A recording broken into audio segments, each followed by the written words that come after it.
सभी बंधुओं को जय जय सिया राम। अर्थ सहित श्री सुंदरकांड पाठ के भाग 23 में आपका हार्दिक स्वागत है, आपका हार्दिक अभिनंदन है। कल के भाग में आपने सुना था कि हनुमान जी ने लंक दहन किया, पूरी लंका जलाई और एक विभीषण जी का घर छोड़ दिया।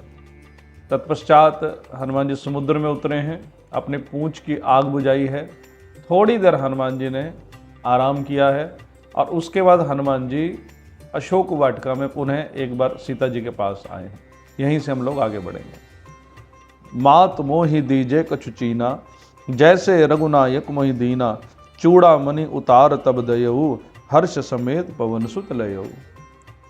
तो एक संत का भाव है कि जैसे ही हनुमान जी अशोक वाटिका माँ जानकी के पास आए तो माता जानकी ने हनुमान जी से एक प्रश्न पूछा, हनुमान ये लंका आपने जलाई? हनुमान जी हाथ जोड़कर बोले कि नहीं माँ, मैंने नहीं जलाई, मेरे बाप ने जलाई। तो माता ने कहा ठीक से बताओ, क्या लंका आपने जलाई? हनुमान जी बोले नहीं माँ, आपके संताप ने जलाई, जो आप सारा दिन रोते रहते हो। फिर माँ ने पूछा कि आपने जलाई? कहते नहीं माँ, विभीषण जी के जाप ने जलाई। फिर पुनः पूछा सही बताओ, क्या आपने जलाई? नहीं माँ, प्रभु श्री राम के प्रताप ने जलाई। अब माँ कहते हैं थोड़ी कुपित हुई और फिर माँ ने कहा कि हनुमान सच बताओ, क्या लंका आपने जलाई? हनुमान जी बोले नहीं माँ, ये लंका ना मैंने जलाई, ना मेरे पिता ने जलाई, ना आपके संताप ने जलाई, ना विभीषण के जाप ने जलाई, ना प्रभु श्री राम के प्रताप ने जलाई। लंका जलाई तो रावण के पाप ने ही जलाई। इसका सीधा सीधा अर्थ है कि जो दूसरों के लिए गड्ढा खोदा करता है तो सबसे पहले वही गिरता है। अब मूल प्रसंग पर आते हैं। हनुमान जी ने माँ के चरणों में प्रणाम किया है और कहा कि हे माँ, जिस प्रकार प्रभु श्री राम ने आपके पास आने से पहले मुझे निशानी दी थी, हे माँ आप भी मुझे कोई ना कोई इस प्रकार की निशानी दीजिए और माँ कोई ना कोई मुझे संदेश दीजिए। सीता माता ने अपनी चूड़ामणि उतारकर हनुमान जी को दी। हनुमान जी ने बड़े प्रेम से उस चूड़ामणि को अपने पास रखा है और अब सीता मैया संदेश दे रही हैं। कहे हो तात अस मोर प्रणामा, सब प्रकार प्रभु पूर्ण कामा। हनुमान सबसे पहले तो प्रभु श्री राम के चरणों में मेरी ओर से प्रणाम करना और फिर भगवान को कहना कि हे प्रभु आप तो पूर्ण काम हो, दीन दयाल वृद्ध संभारी, दीनों के दुखों को दूर करने वाले हो। हरहु नाथ मम संकट भारी, कि हे प्रभु कृपा करो और मेरे इन सभी संकटों को आप दूर करिए। तात शक्र सुत कथा सुनायहु, बान प्रताप प्रभु ही समझायहु। और फिर प्रभु श्री राम को उनके बाणों का प्रताप बताना। और शक्र सुत, यहाँ पर शक्र यानी देवराज इंद्र, कि इंद्र के बेटे ने जो किया था और उसको आपने कैसे दंड दिया था, वो सारी की सारी कथा जो है वो सुनाना। ये शक्रसुत की या इंद्र के बेटे की कथा क्या है? ये कथा जो है पिछले कांड से जुड़ी हुई है। तो कथा किस प्रकार कि एक बार इंद्र के बेटे जयंत ने प्रभु श्री राम की परीक्षा लेने के लिए माता जानकी के ऊपर कौवे के रूप में आकर एक प्रहार किया।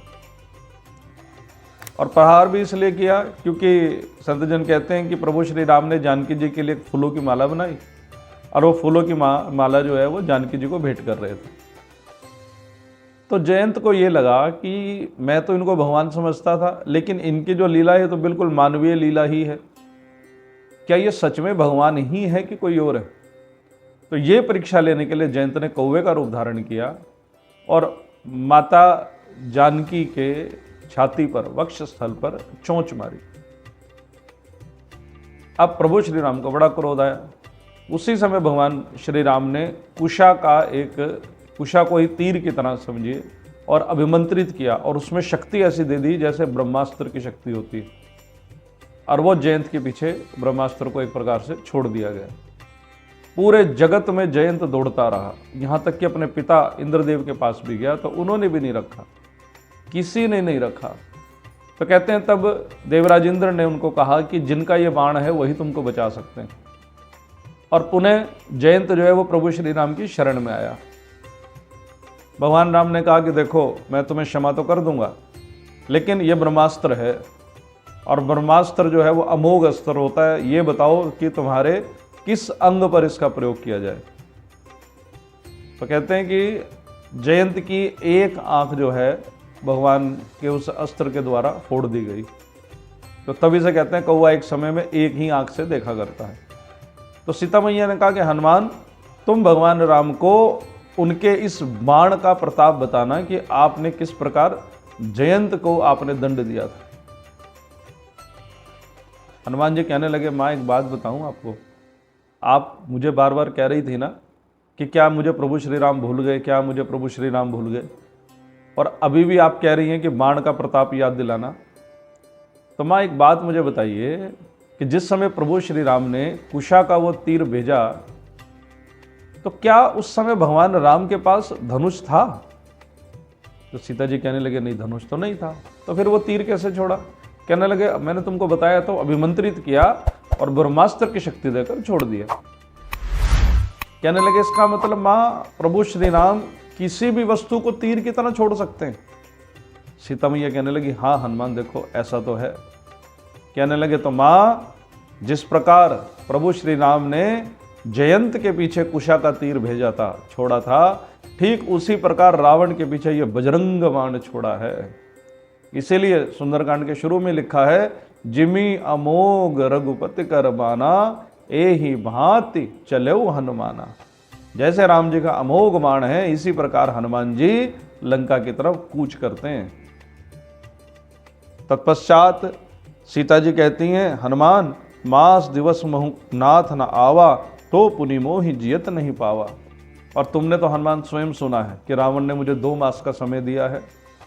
अगर इस 2 मास की अवधि में प्रभु श्री राम ना आ पाए तो फिर मुझे वो जीता हुआ नहीं देख पाएंगे, रावण मेरा अंत कर देगा। इसलिए प्रभु से कहना कि अति शीघ्र वहां पर तुरंत यहां पर आए। कहु कपि केहि विधि राखों प्राणा, तुम हूँ तात कहत अब जाना, तो ही देख शीतल भय छाती, पुनि मो कहूँ सोई दिन सो राती। सीता मैया रोते हुए कहने लगी, हनुमान अब तुम ही बताओ मैं कैसे अपने प्राणों को रख पाऊंगी। विरह की अग्नि में जलती हुई मैं, तुम्हारे आने से मुझे थोड़ी सांत्वना प्राप्त हुई थी, और अब तुम भी मुझे छोड़कर जा रहे हो। अब तो वही दिन और वही रात जो तुम्हारे आने से पहले थी, पुनः मैं उसी विरह की अग्नि में जलूंगी। तत्पश्चात हनुमान जी ने सीता जी को समझाया है। आज के वीडियो में इतना ही।